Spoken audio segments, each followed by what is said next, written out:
오늘 저희가 읽은 이사야 40장은 영광스러운 복음이 선포되는 장입니다. 이사야는 어떤 사람이냐면 예수님 이 땅에 오시기 주전 800년 전의 사람입니다. 예수님보다 800년 전에 있었던 선지자가 지금 하나님의 영감을 받아서 예수님의 오실 길을 예비하고 크고 영광스러운 느낌에 압도되어서 40장을 써내려 가는 것이 오늘 말씀의 본문의 내용입니다. 오늘 이 메시지를 통해서 우리 이사야가 바라본 영광을 함께 바라보는 귀한 은혜가 있기를 소원합니다. 이 말씀이 들려짐은 이사야만 보는 것이 아니라 그 영광을 우리 모두가 볼 수 있도록 주님께서 열어놓으신 길인 줄 믿고, 이러한 구원의 영광이 우리 삶에 얼마나 찬란하고 값진 것인지 다시 한번 확인함으로 말미암아 우리 삶에 이 영광이 전부가 되고 소망이 되어지는 거룩한 시간이 되어지기를 소원합니다. 오늘 본문에 이사야는 먼저 이렇게 외치고 있습니다. 3절 말씀 보시면, 외치는 자의 소리여 이르되 너희는 광야에서 여호와의 길을 예비하라, 사막에서 우리 하나님의 대로를 평탄하게 하라. 한 외치는 자의 소리가 있을 것이라는 것이죠. 외치는 자의 소리, 누군가가 어떠한 복음, 어떠한 하나님의 말씀을 대언하며 외치는 소리가 있을 텐데 그 소리는 이렇게 이르라는 것입니다. 광야에서 여호와의 길을 예비하라, 사막에서 우리 하나님의 대로를 평탄하게 하라라는 외침인 것입니다. 이 고대 세계에서는 왕이나 주요 인사가 올 때 미리 사람들을 보내어서 길을 닦는, 길을 예비하는 관습이 있었습니다. 그가 왕이든 주요 인사든 올 때 그 당시에 낙타를 타고 오든 코끼리를 타고 오든 말을 타고 오든 그들이 평평한 대로를 걸어올 수 있도록 길을 평탄화 작업하는 것은 기본적인 예의요 상식인 것입니다.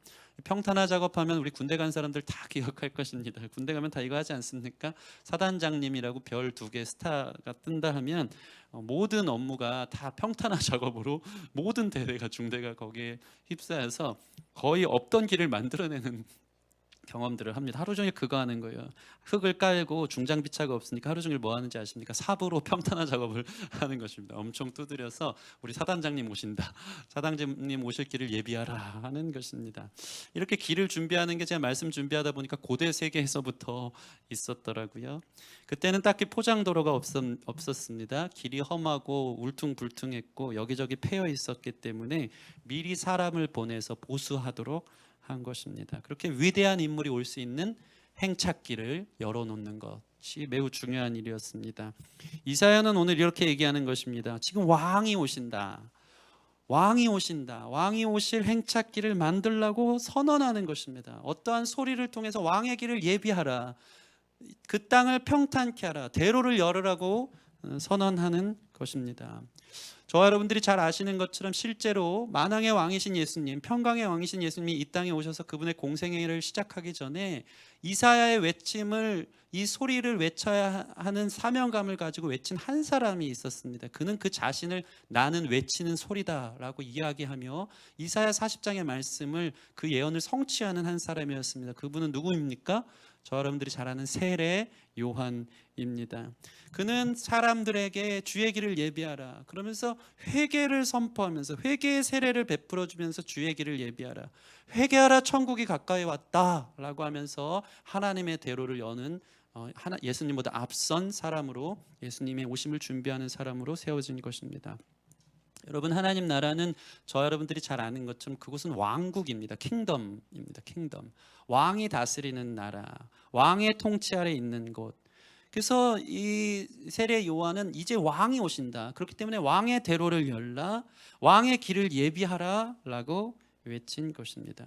이 사건이, 예수님의 오실 길을, 왕 대신 예수님의 오실 길을 예비하는 사건이 얼마나 중요했는지 이 사복음서에 세례 요한이 이 이사야 40장 말씀을 인용하여 예수님의 오실 길을 예비한 것을 사복음서가 다 구구절절히 자세하게 설명하고 있습니다. 이것은 매우 중요한 구약 말씀의 예언의 성취라는 것을 보여주고 있는 것입니다. 성도 여러분, 2000년 전 예수님이 하나님의 나라와 함께 이 땅의 왕으로 오신 것입니다. 그분이 평강의 왕으로 오신 것입니다. 그분이 오시도록 우리 삶에 오시도록, 우리 세계에 오시도록 우리가 해야 될 것은 무엇입니까? 외치는 자의 소리를 듣고 길을 예비하고 대로를 수축하는 일들이 필요하다는 것입니다. 그것은 무엇일까요? 바로 세례 요한이 얘기한 것처럼 하나님 나라가 가까이 오고 있으니 회개하라는 것입니다. 주님의 오실 길을 예비하는 것, 하나님의 대로를 준비하는 것, 주님이 오실 수 있도록 회개하라는 뜻인 줄 믿습니다. 여러분의 삶에 예수님이 오실 수 있도록, 여러분의 마음 가운데 예수님이 오실 수 있도록 우리 삶에 필요한 평탄화 작업이 필요한데, 그것은 바로 회개라는 것입니다. 여러분, 우리 인생은 결국 이 주도권 싸움입니다. 누가 주도권을 가지고 있느냐에 대해서 평생 싸우는 것 같습니다. 누가 내 인생의 왕이 되느냐인 것이죠. 예수님이 나의 삶의 주인인지 내가 나의 삶의 주인인지에 대한 싸움인 것입니다. 다른 말로 하나님을 하나님으로 인정하는지 아니면 내가 하나님이 되려고 하는지, 이 싸움이 태초 아담과 하와가 선악과를 따 먹으면서부터 시작된 하나님과 인간의 왕좌를 다투는 싸움의 시작이었던 것입니다.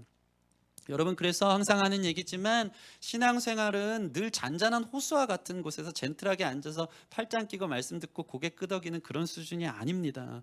신앙생활은 여러분이 경험하셨다면 동의할 것인데 치열한 싸움인 것입니다.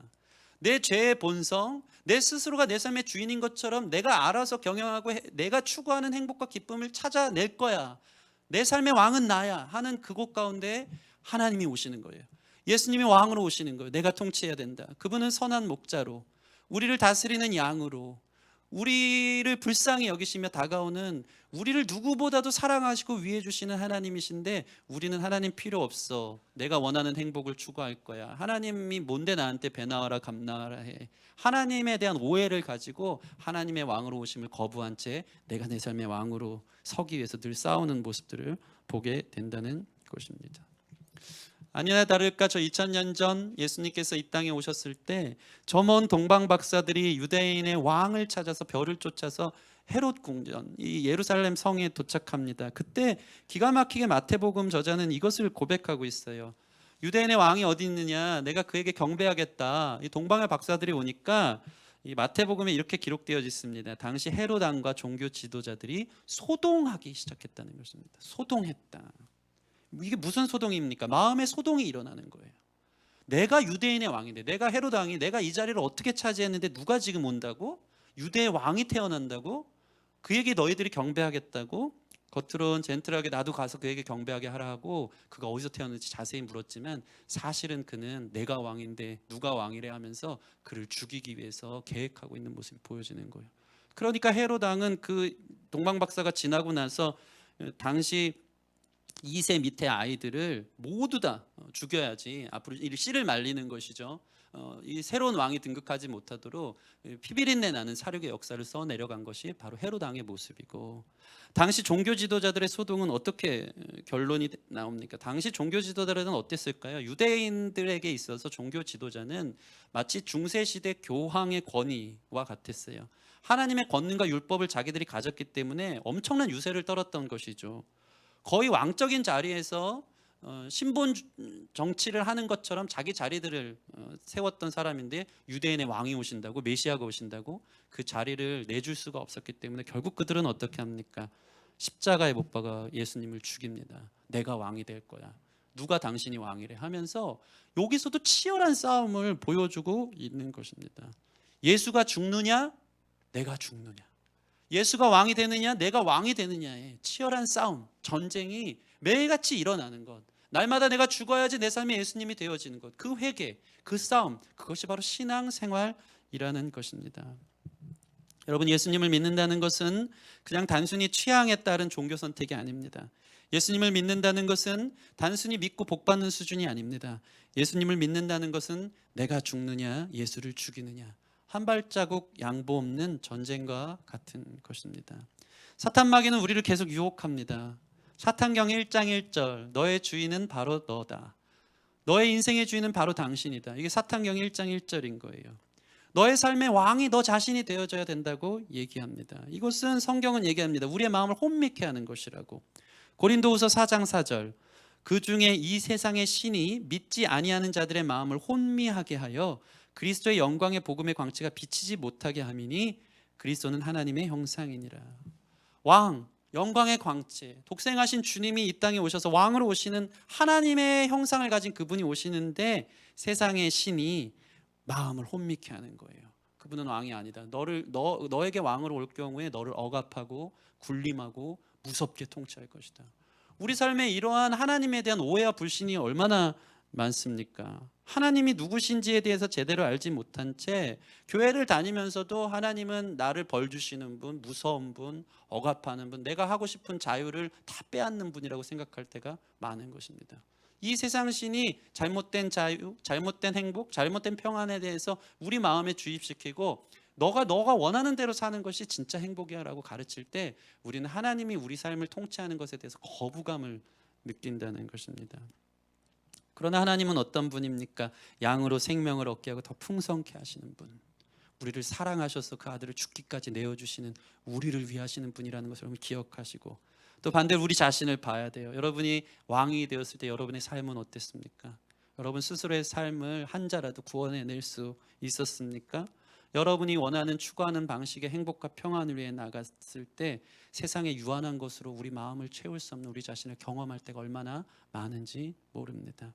혼미한 세상, 하나님에 대한 오해들을, 불신들을 벗어버리고 예수님을 우리 삶의 왕으로 모실 수 있는 주의 길을 예비하는 저와 여러분들이 되어지길 소원합니다. 내가 잡고 계획했던 인생의 운전대를 하나님께 맡겨드리십시오. 그럼 거기에 진정한 평안과 자유가 오는 것입니다. 여러분의 사업체를, 여러분의 직장 생활을, 여러분의 가정을, 여러분의 자녀를 주님께 맡겨드리십시오. 그분께서 다스리실 때 진정한 하나님 나라가, 천국이 시작되어진다는 것이 바로 기독교가 얘기하는 진리인 것입니다. 주님이 내 인생을 붙잡아 주실 때와 내가 붙잡고 갈 때 차이를 깨닫는 것, 거기서부터 참된 회개가 시작되어지는 것입니다. 그렇다면 참된 회개의 방법은 무엇일까요? 오늘 본문에 잘 나와 있습니다. 오늘 본문이 먼저 우리에게 이야기하는 것이 있어요. 3절 말씀 다시 한번 보겠습니다. 외치는 자의 소리여 이르되 너희는 광야에서 여호와의 길을 예비하라, 사막에서 우리 하나님의 대로를 평탄하게 하라. 여호와의 길을 예비하기 위한 장소, 하나님의 대로를 평탄하기 위한 장소가 어디로 등장하고 있습니까? 광야와 사막으로 등장하고 있는 것입니다. 세례 요한도 광야에서 주의 말씀을 외치며 회개를 촉구했습니다. 여러분, 왜 광야에서 사막에서 주님의 대로를 예비해야 할까요?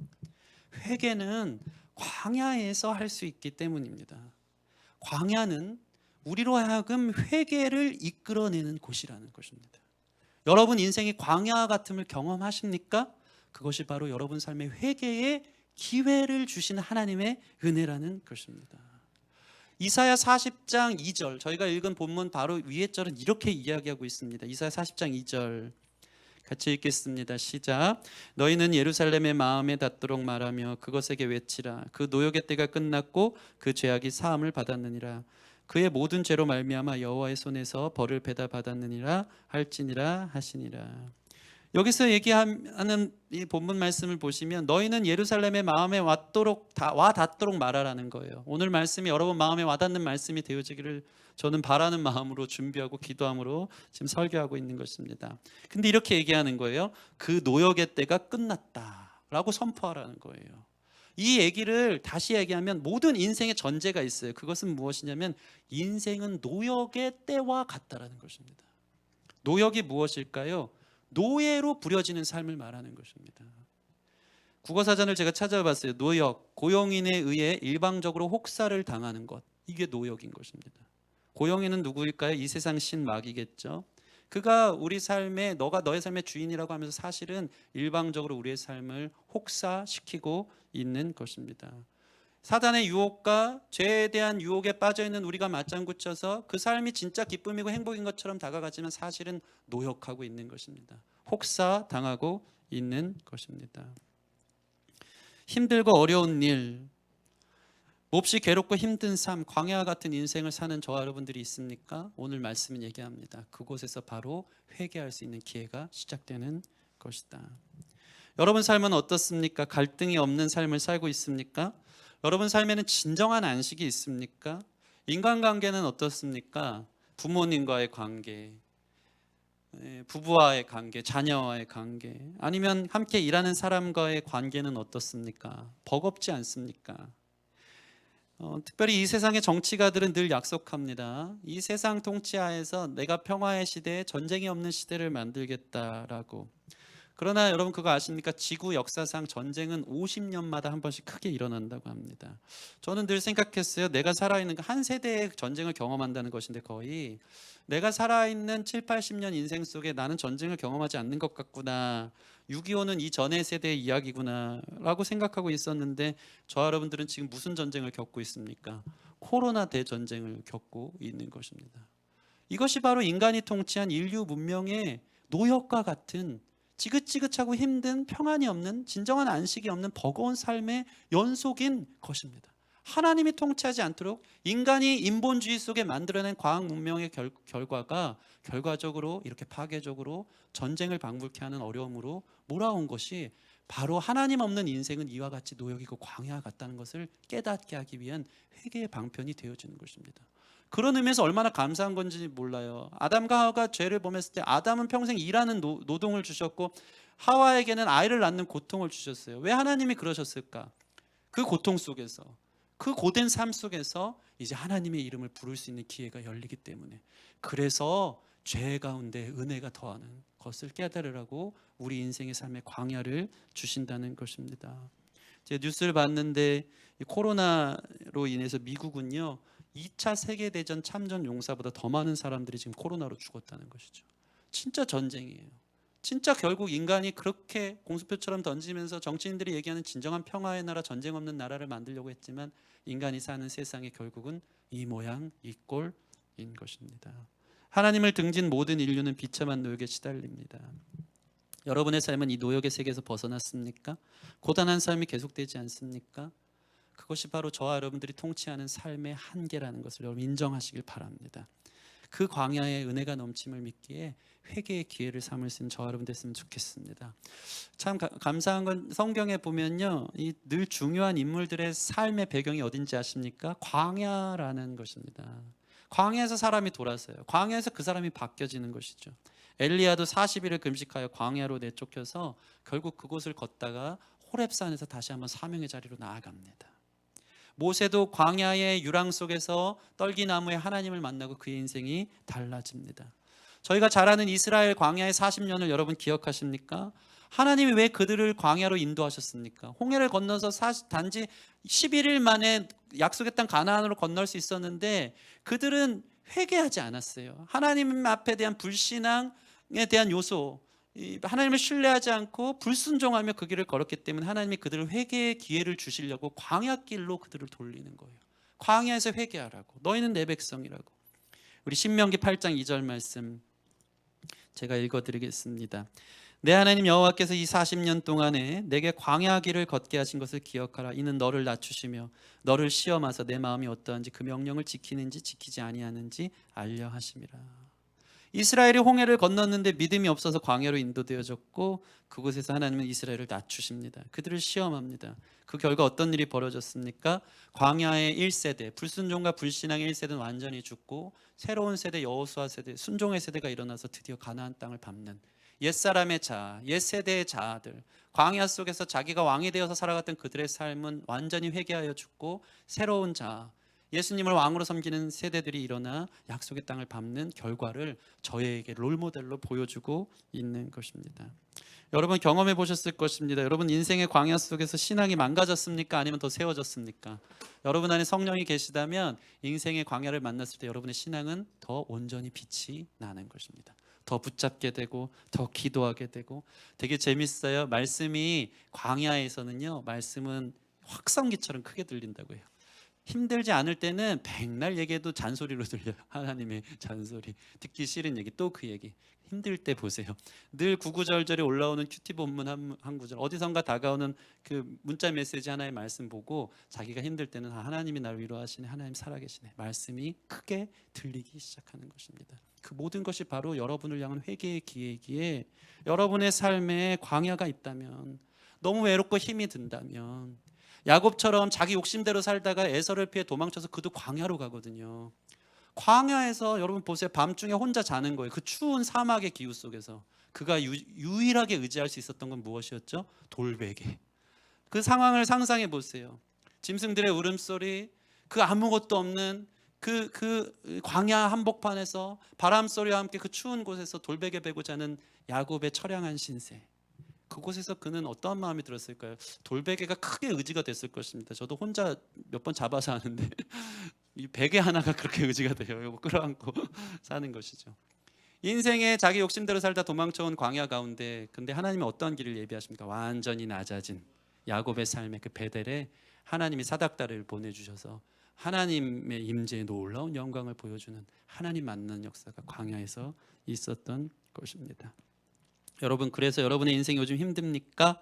하나님 더 붙들라는 사인인 줄 믿고, 여러분의 인생이 노역에 시달립니까? 인생의 광야에서 우리 주님이 오심을, 우리를 위해 오심을 대망할 수 있는 기회가 되어짐을 믿으시기 바랍니다. 저희 사모님이 늘 진심으로 하는 간증이에요. 제가 이게 놀래갖고, 여보는 정말, 당신은 정말 진심으로 이 얘기를 하고 다니는구나, 전도하려고 하는 게 아니고, 저희 사모님이 늘 하는 얘기가 뭐냐면, 누굴 만나도 내가 예수 믿길 잘했다라는 얘기를 늘 증거하고 친구들에게 얘기하고 다니는 것을 보게 됩니다. 어릴 적 어두운 그의 삶에, 또 가난하게 살았던 그의 삶 가운데 예수님을 만났기 때문에 지금 이렇게 달라졌다는 삶을 친구들에게 보란듯이 늘 얘기하고 다닙니다. 그때 지금 자기 친구들, 그때 어렸을 때 그 가난한 삶 가운데 살았던 자기 친구들 보면요, 사실 형편이나 상황적으로 보면 자기보다 잘 사는 사람들이 있다는 것이죠. 돈도 잘 벌고 상황도 낮고. 근데 그들은 여전히 예수를 안 믿고 살더니 하나같이 다 자기보다 못 사는 것 같다는 것입니다. 그걸 친구들이 인정하는 거예요. 예수 안 믿더니 술에 절어 살고 세상 가치에 빠져져서 그들의 얼굴이 어두운 것을 보게 된다는 것입니다. 그러면 친구들이 이렇게 얘기한대요. 자기를 보는 사람마다, 넌 행복한가 봐, 얼굴이 참 환하다, 남편이 잘해주나 봐, 이런 얘기를 합니다. 남편이 잘해주는 줄 믿습니다. 근데 저희 아내가 그렇게 얘기를 한답니다. 왜 우리도 부부인데 지지고 볶고 싸우지 않고 살겠냐고. 근데 난 예수 믿어서 괜찮고 행복하다고. 이걸 진심으로 택시를 타고 가는 친구 안에서도 누굴 만나든지 그 얘기를 하고 있는 거예요. 예수 믿으라고, 예수 믿으라고. 전도하려고 의지적으로 하는 게 아니고 자기 삶의 체험적으로 느낀 거예요. 예수 믿지 않는 사람의 얼굴, 예수 믿지 않는 사람의 인생이 노역 같고 너무나도 힘든 광야 같은 삶을 살아가는 그들 자신, 그 무엇으로도 채울 수 없는 외로운 인생 속에 있는 그들 자신 안에 내가 예수님 만나서 그래도 산다 라는 그 고백을 하는 모습을 보면서, 참 인생의 광야를 만났다면 회개의 기회를 삼아 예수님께 갈 수 있는 것이 얼마나 큰 은혜인가, 그런 생각을 하게 되었습니다.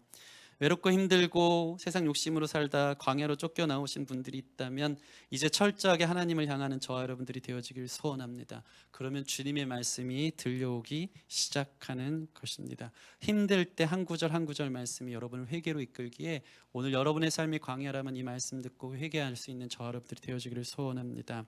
그러면 회개를 구체적으로 어떻게 해야 됩니까? 오늘 본문 4절 이렇게 이야기하고 있습니다. 4절 말씀 제가 읽겠습니다. 골짜기마다 도두어지며 산마다 언덕마다 낮아지며 고르지 아니한 곳이 평탄하게 되며 험한 곳이 평지가 될 것이요. 회개하는 방법은 바로 마음의 평탄화 작업을 하는 것입니다.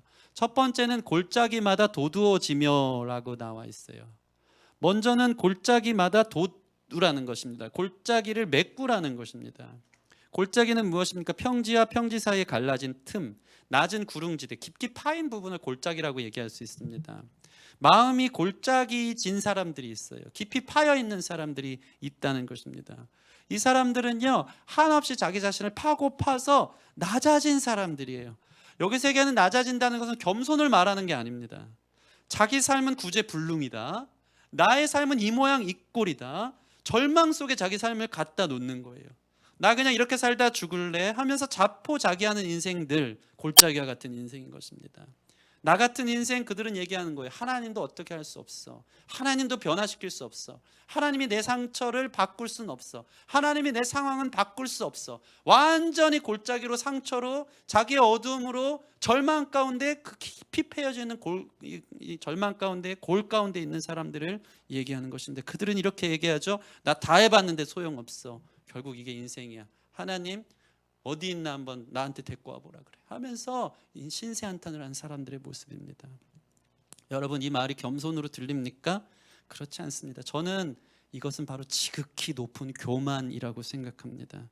자신이 뭐라고 자신의 삶을 하나님이 어떻게 할 수 없다고 규정하십니까? 자신이 뭐라고 자신의 죄를 스스로 재단해서 이 죄는 하나님도 해결할 수 없어 라고 선언합니까? 그것은 겸손이 아니고 교만인 것입니다. 베드로와 가룟 유다의 차이를 제가 말씀드린 적이 있습니다. 베드로는 예수님 3번 부인하고 자신의 죄로 인해 어떻게 했죠? 통곡하며 회개했어요. 근데 가룟 유다는 어떤 사람입니까? 예수님 팔아넘기고 죄책감에 난 죽어야 돼, 난 예수님도 용서할 수 없는 존재하면서 스스로 자기 죄를 자기가 해결하기 위해 목매달아 죽는 것입니다. 이것은 가룟 유다의 교만이었던 것입니다. 여러분, 회개는 어떤 사람이 할 수 있습니까? 하나님의 넓고 크심, 그분의 한없는 용서, 그분의 사랑을 아는 사람.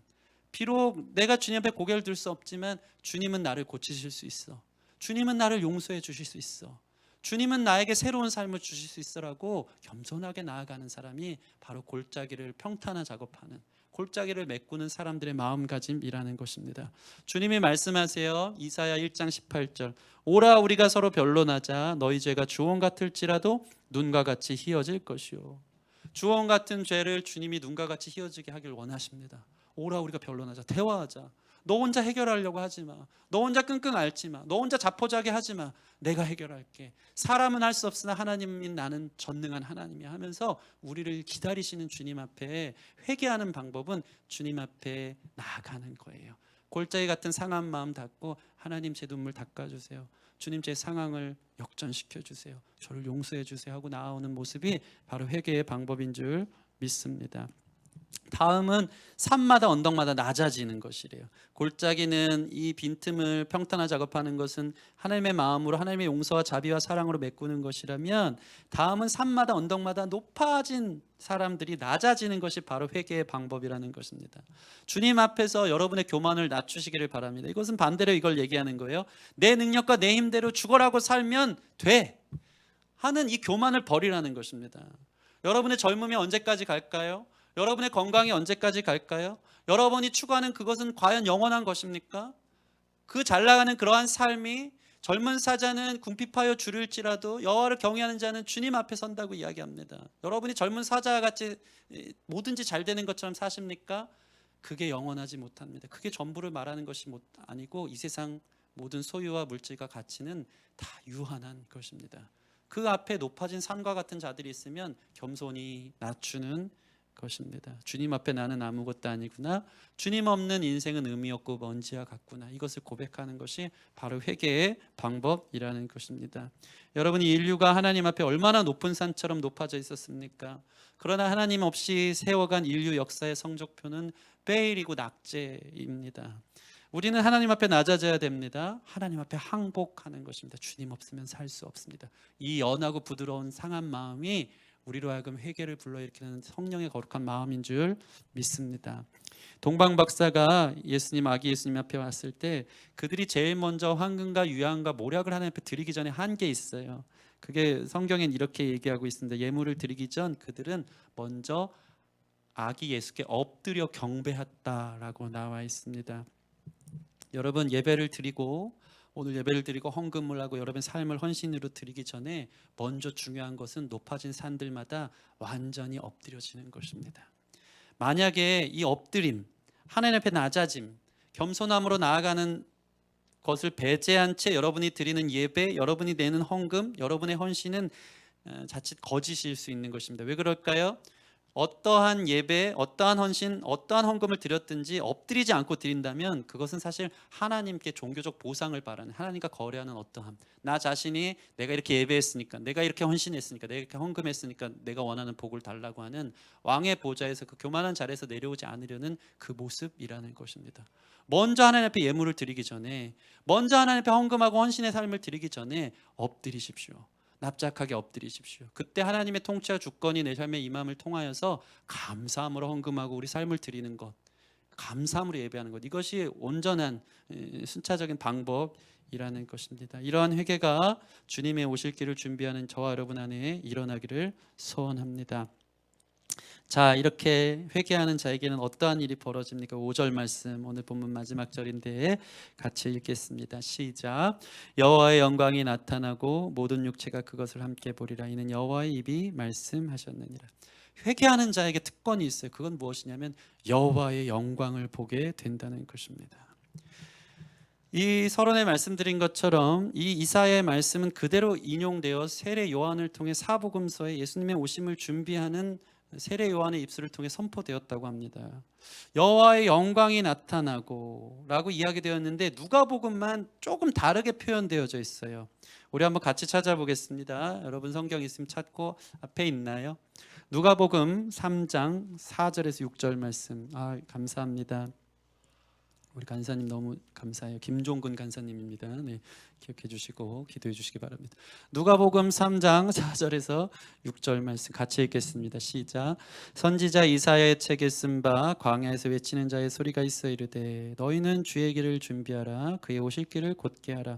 모든 골짜기가 메워지고 모든 산과 작은 산이 낮아지고 굽은 것이 곧아지고 험한 길이 평탄하게 될 것이요 모든 육체가 하나님의 구원하심을 보리라 함과 같으니라. 아멘. 자 보세요. 4절과 5절은 이사야 저희가 읽은 3절과 4절 말씀과 거의 동일한데 6절만 좀 달라져 있어요. 6절 이사야 본문은 5절 말씀에 여호와의 영광이 나타나고 모든 육체가 그것을 함께 본다고 하는데 누가복음에는 이 9절이 6절에 조금 더 부연 설명을 하듯이 나와 있어요. 그게 무엇입니까? 모든 육체가 하나님의 영광을 보는데 그것은 바로 하나님의 구원하심을 보리라 함과 같으니라. 하나님의 영광을 보는 것이 바로 하나님의 구원을 보는 것이라고 선포하고 있는 것입니다. 여러분, 회개한 자들, 하나님 앞에 중생하여 하나님을 내 삶의 왕으로 모시는 자들이 볼 수 있는 영광이 있는데 그것은 바로 구원의 영광이라는 것입니다. 여러분, 하나님에게 있어서 최고의 속성은 영광입니다. 저는 이번 대강절 때 하나님의 영광에 대해 묵상하고자 했어요. 그것이 얼마나 가치 있고 찬란하고 아름다운지, 얼마나 위대한지에 대해서 설교하기를 원해서 대강절 때 하나님의 영광에 대해 선포하고 있습니다. 하나님의 영광은 말로 다할 수 없는 아름다움, 위엄, 광채, 위대함입니다. 이것은 이 영광은 너무 커서 인간이 아무리 노력하고 추구해도 이해할 수 없는 것이 바로 하나님의 크신 영광, 형언할 수 없는 영광이라는 것입니다. 인간의 지혜로 생각으로 인간의 지성으로 하나님의 영광을 다 담을 수 있는 사람은 없어서 그 영광을 보는 사람들은 심지어 죽겠다고 죽을 것이라고 하나님을 말씀하셔서 모세가 주의 얼굴을 주의 영광을 내게 보이소서 했을 때 모세가 하나님의 얼굴을 봅니까? 못 봅니다. 하나님 지나가시고 유일하게 인생 속에서 유일하게 하나님의 등을 본 한 인물이 바로 모세인 것이죠. 하나님의 영광을 다 이해하고 헤아릴 수도 없고 그 영광을 볼 수 있는 사람도 거룩하신 하나님의 영광 앞에 설 수 있는 사람도 없는 것입니다. 그런데 이 엄청난 영광이 일부 드러나 있는 곳이 있어요. 성경은 그것을 어디라고 얘기하냐면 바로 이 자연세계 피조 만물을 이야기합니다. 여러분 생각해 보세요. 우리는 언제 하나님께 영광을 돌립니까? 와 정말 대단하다 하면서 감탄사와 찬사를 보낼 때가 언제입니까? 이 온 우주의 질서와 완벽한 조화, 이 한 사람이 디자인하지 않고는 이루어질 수 없는 그 배열들을 보면서 우리는 하나님의 지혜, 하나님의 능력의 영광에 대해서 찬사와 박수를 보낼 때가 있는 것입니다. 저는 정말 소름이 끼칩니다. 승리가 요즘 우주에 대해서 관심이 많아서 수금지와 목도 쳐내면 그거 그려놓고 막 제가 설명해주고 지구가 있는데 지구 혼자 도는데 거기를 달이 돌고 있고 이 달은 또 지구를 돌면서 지구는 태양계를 도는데 이게 태양 가까이 가면 여름이고 멀리 가면 겨울이고 낮과 밤이 있고 근데 승리야 이 지구가 어떻게 떠 있는지 알아? 공중에 그냥 이 공간 안에 떠 있잖아. 이게 어떻게 가능한지 알아? 각 별들이 질서 있게 서 있어서 각자가 중력으로 잡아 당기면서 공중에 떠 있는 거야. 이건 놀라운 하나님의 섭리야. 이 지구가 태양에 조금이라도 가까이 가면 우리는 다 타 죽을 것이고 이 지구가 태양으로부터 조금만 멀어놔도 인류는 살아갈 수 없어. 우리가 이 땅에 온도 36.5도 체온을 유지하면서 살아갈 수 있는 놀라운 비결은 무엇이냐면 이 지구가 기가 막히게 태양과의 거리의 공간 가운데 서 있기 때문에. 그럼 승리가 아멘 하는 줄 믿습니다. 함께 찬양을 어떻게 그럴 수가 있어? 너무 신기하다. 이것을 진화론 어떠한 우연으로 얘기하기에는 이 말로 다 할 수 없는 놀라운 질서와 배열들이 우주 공간 안에 있음을 볼 때마다 창조주가 계시다. 하나님의 영광의 현현이 이 자연세계 가운데 나타나 있는 것을 보게 된다는 것입니다. 이뿐이겠습니까? 인간이 연구하는 해부학, 생리학, 물리학들을 보십시오. 신체 구조 속에 일어나는 모든 일, 이 생명의 신비 앞에 하나님 앞에 엎드리는 과학자들이 많습니다. 우연의 소산이 아닌 원자, 양성자, 전자들의 배열 속에서 소우주를 보고 이것이 한 분이 계획하신 디자인이 아니라면 가능할 수 없다는 일을 인정할 때 우리는 하나님의 영광 앞에 서는 신앙이 생기기 시작하는 것입니다. 그래서 시편은 노래합니다. 주의 영광이 하늘을 덮었나이다. 주의 손가락으로 만든 주님의 하늘과 달과 별들을 볼 때 하나님의 영광을 찬양하지 않을 수 없다. 하나님의 영광의 일측면, 아주 부분만 봤을 뿐인데 우리는 그 영광에 압도되어져서 하나님을 발견하게 된다는 것입니다. 그런데 이제 여러분 오늘 말씀을 주목하시기 바랍니다. 이 하나님의 영광의 극치는 회개하여 구원에 이른 하나님을 모시고 하나님을 왕으로 모시는 사람 안에 드러나는데, 그것은 바로 자연 세계가 아닌 당신의 구원 안에 하나님의 영광의 극치가 담겨져 있다라는 사실을 발견하는 것입니다. 하나님의 위대함, 하나님의 아름다움, 하나님의 지혜와 능력, 당신의 속성 되신 거룩하심과 자비하심, 그분의 공의와 사랑, 그 영광이 어디 담겨져 있냐면 바로 예수 그리스도, 이 땅에 오신 예수 그리스도 안에, 예수님을 볼 때 우리는 우주보다 더 크신 빛 대신 예수님으로 인한 찬란한 그 영광 앞에 서게 되는 거룩한 역사를 보게 된다는 것입니다. 여러분, 이 사실들을 기억하시기 바랍니다. 인간 자신의 힘으로 죄의 구덩이에서 나올 수 없을 때 죄인된 인간을 대신해 인간을 대표한 참 사람이 죄로 점철된 인간의 모습으로는 구원할 수 없기에 참 하나님으로 직접 오신 놀라운 하나님의 지혜, 그것을 볼 때 우리는 예수님의 구원의 사역 가운데 하나님께 영광을 돌려드리는 역사가 일어나기 시작한다는 것입니다. 계속해서 말씀 전하겠습니다. 두 번째, 하나님 예수님의 십자가의 영광스러운 이 능력의 극치는 바로 무엇이냐면, 영광의 극치는 바로 하나님의 능력에 있는 것입니다. 여러분 보세요. 하나님의 아들이 마귀를 어떻게 이기는지, 죽음과 무덤을 이기는 하나님의 능력으로 그 아들을 어떻게 부활시키는지를 볼 때 우리는 그 구원 역사 속에서 하나님의 능력을 보게 된다는 것입니다. 여러분, 정리하자면 이렇습니다. 이 십자가, 하나님 예수 그리스도의 놀라운 구원 사역 속에 하나님의 지혜와 능력의 영광이 고스란히 담겨져 있는 것입니다. 인류가 해결할 수 없는 죄의 문제, 이 절망의 문제를 하나님의 지성이 개입되어져서 창조 전부터 인간이 죄를 지으면 내가 이렇게 하겠다라는 주님의 지혜의 영광의 극치가 예수님의 십자가에서 드러나는 것이고, 이것을 믿는 자는 십자가는 내 삶의 지혜와 하나님의 능력이라는 것을 고백하는 것입니다. 마귀도 완전히 속았죠. 자기가 예수님을 십자가에 달려 죽였을 때 자기가 승리한 줄 알았는데 완전히 반전 아니었습니까? 십자가의 예수님의 죽음은 곧 죄의 죽음, 마귀 자신의 죽음이었고, 예수님의 부활하심은 하나님의 능력의 영광을 드러내는 놀라운 모습을 보여주는 것입니다. 또한 구원의 방식에 있어서는 어떻습니까? 하나님은 십자가에서 당신의 의와 자비의 양균형을 이루십니다. 거룩과 사랑의 속성을 완전히 이루시는 영광을 드러내십니다. 하나님은 그 아들 예수 그리스도를 죽임으로 말미암아 죄를 향해 진노하시고 징계하시고 진멸하신 당신의 공의와 거룩의 속성을 드러내셨고, 그 아들 예수 그리스도를 우리를 위해 죽이심으로 우리를 사랑하시는 당신의 영광스러운 자비와 긍휼을 보여주셨다는 것입니다. 이것이 바로 하나님의 영광인 것입니다. 그 영광을 본다면, 그 영광 앞에 우리가 있다면, 이사야가 예수님 태어나기 전 800년 전에 그 영광에 압도되어진 것처럼 우리가 그 영광을 기억하고 찬양하고 압도되어진다면 그것이 바로 하나님의 자녀의 증거라는 것입니다. 여러분이 영광에 주목하는 귀한 시간이 됐으면 좋겠습니다.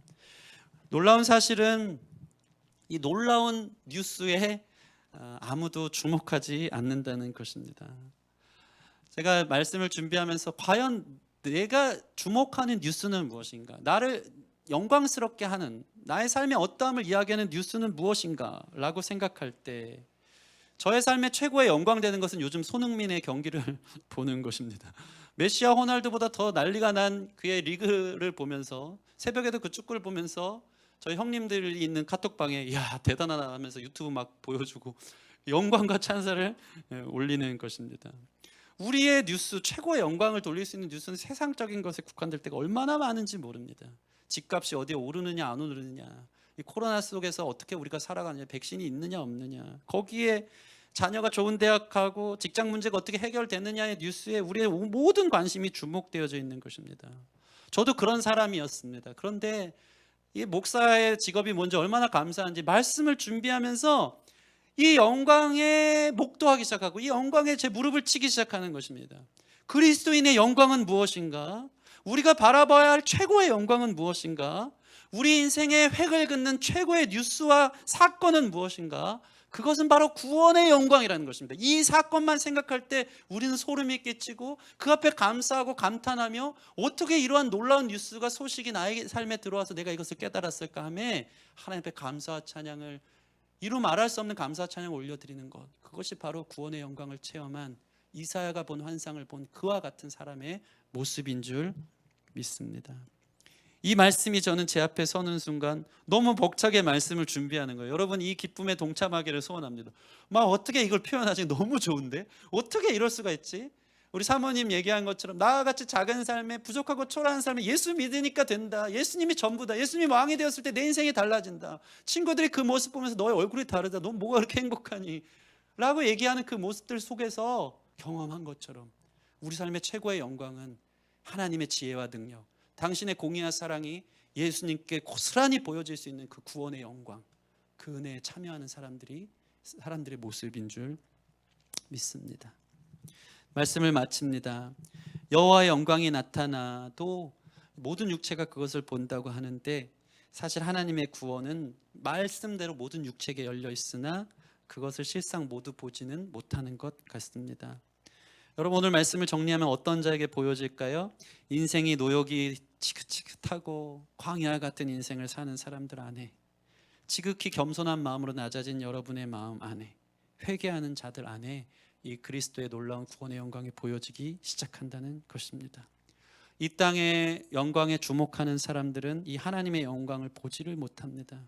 들어도 감동이 없고 다른 것에 의미를 부여하고 점수를 주는 거예요. 로마서 1장 21절에서 23절 잘하는 말씀인데 제가 이 말씀 읽고 말씀 마치겠습니다. 하나님을 알되 하나님을 영화롭게도 아니하며 감사하지도 아니하고 오히려 그 생각이 허망하여지며 미련한 마음이 어두워졌나니 스스로 지혜 있다 하나 어리석게 되어 썩어지지 아니하는 하나님의 영광을 썩어질 사람과 새와 짐승과 기어다니는 동물 모양의 우상으로 바꾸었느니라. 우리의 영광을 헛된 데에 돌리고 있는 거예요.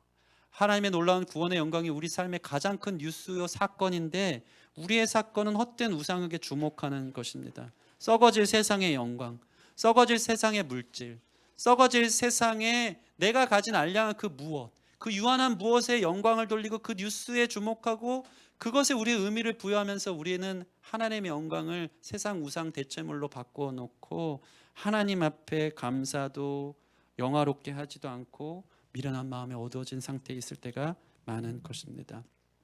여러분, 인생의 가장 영광스러운 사건이 예수님 이 땅에 오셔서 날 위해 십자가에 달려 죽으시고 부활하신 사건이 되어지기를 소원합니다. 우리가 그리스도인이라면 우리의 가슴을 떨리게 하는 가장 놀라운 뉴스는 바로 이 구원의 영광 안에 있어야 하는 것입니다. 이 영광에 눈이 떠지기를 소원합니다. 이사야처럼 성경의 수많은 증인들처럼 이 영광 앞에 엎드리는 역사, 회개하여 그 영광을 볼 수 있는 저와 여러분들이 되기를 주님의 이름으로 축원합니다. 이제 우리 말씀 생각하며 같이 찬양하고 기도하는 시간 갖겠습니다. 예수 우리들의 밝은 빛 함께 찬양하겠습니다.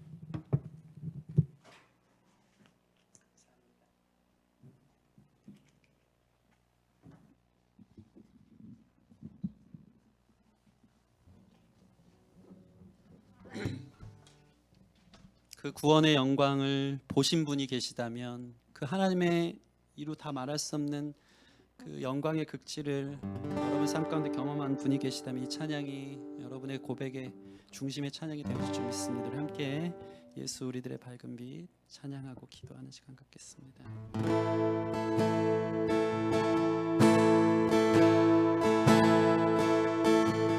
예수 우리들의 밝은 빛, 은혜와 긍휼을 베푸시는 주, 그의 길을 따라가는 주의 자녀들에게 항상 밝은 빛을 비추시네.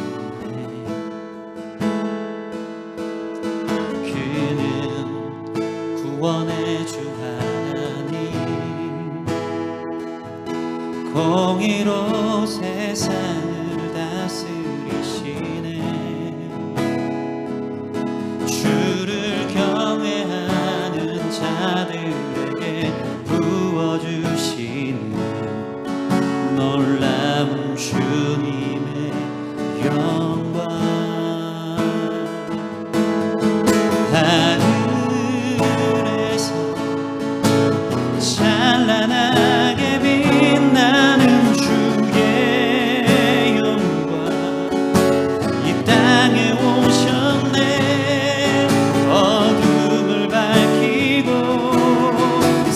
생명 주시네 영원히 빛나는 나의 예수님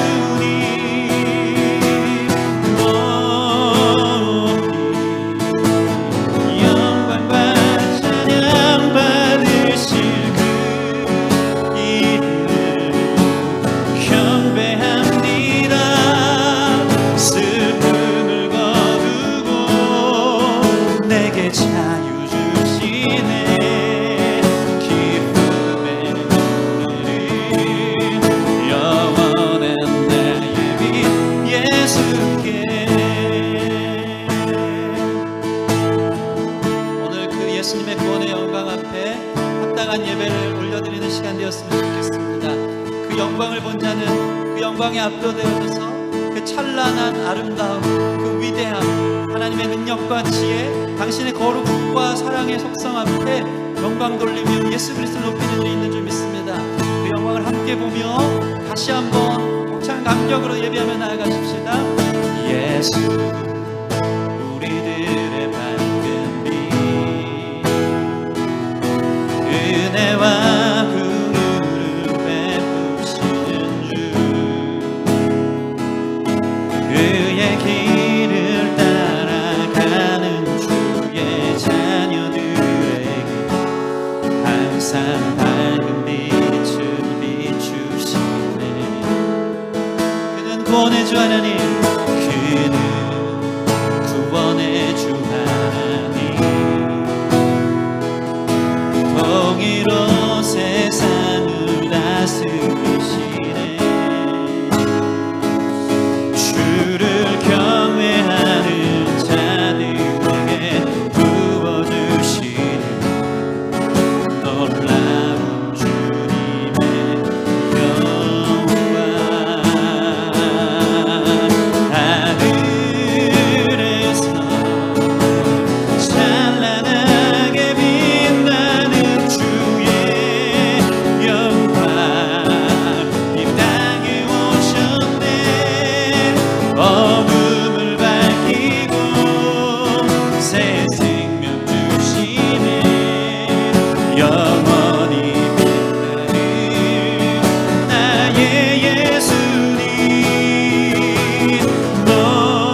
주목하지 못하고 그 찬란한 영광을 온전히 보지 못하면 세상 가운데 혼미해져 있고 이 세상 신에 의해서 또 우리 자신의 죄성으로 인해서 우상에게 영광을 돌리고 있기 때문입니다. 여러분의 영광은 어디에 있습니까? 여러분의 가치는, 여러분의 삶의 기반은 어디 있습니까? 무엇이 여러분의 삶을 영광되게 한다고 생각되어집니까? 오늘 구원의 영광, 이 땅 가운데 우리 자신이 추구하는 그 어떠한 것으로도 진정한 평안과 행복과 없는 전쟁과 같은 이 삶 속에서 예수님이 오셔서 우리의 소망 되시고 우리 삶을 구원해내셨다면 그것이 우리 삶의 가장 큰 사건이요 영광스러운 뉴스인 줄 믿습니다. 그것이 나의 삶에 경험되어지는 자들, 회개하여 광야와 같은 인생, 노역과 같은 인생에 주님이 오셔서 내 슬픔을 거두고 눈물을 거두시고 어두운 내 삶에 빛으로 오신 주님이 계시기에 내 삶이 달라졌음을 경험하는 사람들이 있다면 그들은 그 어떤 영광보다 찬란한 주님의 영광 앞에, 그 구원하신 그 십자가 부활의 구원의 영광 앞에 엎드려 예배하고 찬양하는 역사가 있는 줄 믿습니다. 오늘 하나님 그것을 깨닫게 하여 주시옵소서. 내 삶의 왕이 내가 되어서 무엇이든지 내가 원하는 대로 추구하고 살면 되겠다고 했던 그 모든 헛된 생각들을 주님 벗어버리고 주님 왕의 대로를 준비하라. 주님 오실 길을 예배하라. 높아진 아버지 산마다 낮아질 것이요 골짜기가 마다 메어질 것이요 하는 그 말씀처럼 온전히 내 마음이 주님 앞에 회개하는 마음이 되어져서 주님 앞에서 주의 영광을 볼 수 있는 자, 나도 그 영광 발견하게 해달라고 우리 같이 기도하며 나아가겠습니다. 함께 기도하시겠습니다. 아버지 감사합니다. 감사합니다. 아버지 감사합니다. 아버지 너무 쉽지 않습니다. 그러나 주님께서 인도하심을 믿습니다. 그 귀한 자녀들에게 우리 아버지 놀라운 구원의 영광을 보게 해주셨습니다. 그 은혜가 너무 커서 내 인생에 찾아온 주님의 영광에 역사하시며 높아서 아버지 우주 만물보다 창조하신 아버지의 나를 믿으시고 인도하시고 그 역사가 우리의 아버지 영광이 하나님께 하셔서 이 사랑의 아빠와 같은 아버지 광과 같은 은혜가 우리 가운데 나타나시옵소서. 그 은혜가 깨달아질 수 있도록 우리 성도의 그런 자는 그에게 이르게 하여 주시옵시고 그 영광의 주님을 모셔 우리 삶에 경험하여서 하나님 앞에 찬양하며 살았을 귀한 아버지 내가 내 인생을 주님 축복하시고 인도하시고 소원합니다. 주님 인도하시고 만들어 주시옵소서. 채워 주시옵소서. 하나님 감사합니다. 자연세계 피조 만물을 보며 하나님의 영광을 찬양합니다. 그런데 예수님 어떤 분이십니까? 빛이 있으라. 아버지께서 먼저 창조하신 것은 태양과 달과 우주가 아니라 첫날 창조하신 빛입니다. 그 빛은 태양보다 밝아서 우리 삶의 모든 어둠을 물리치는 빛 대신 예수 그리스도를 이야기하고 예수 그리스도 당신이 빛인 줄 믿습니다. 아버지 우리 삶에 오셔서 아버지 우리 삶에 좀 빛 좀 보려고 영광을 보려고 살았던 내 삶의 왕이 되었던 왕의 보좌를 내려놓고 주님 당신을 모실 때 우리 삶의 노역이 끝나고 광야가 끝나고 하나님 기뻐하시는 삶으로 평강과 행복과 천국을 경험하는 삶으로 나아가는 줄 믿사오니 마음의 평탄하자고 나 혼자 잘 살 수 있어 하는 높아진 마음들 낮아지게 하시고 난 어쩔 수 없어 나는 구제불능이야 낮아진 마음 주님 안에서 다시 용서의 마음으로 세워지게 하여 주셔서 그 안에서 회개하여 나 같은 자에게 찾아오신 찬란한 구원의 영광 발견하여 함께 예배하고 감사드릴 수 있는 모든 성도들 될 수 있도록 이 대강절의 특별한 은혜를 허락하여 주시옵소서. 감사와 찬양을 올려드리며 예수님 이름으로 기도합니다. 아멘. 이제 우리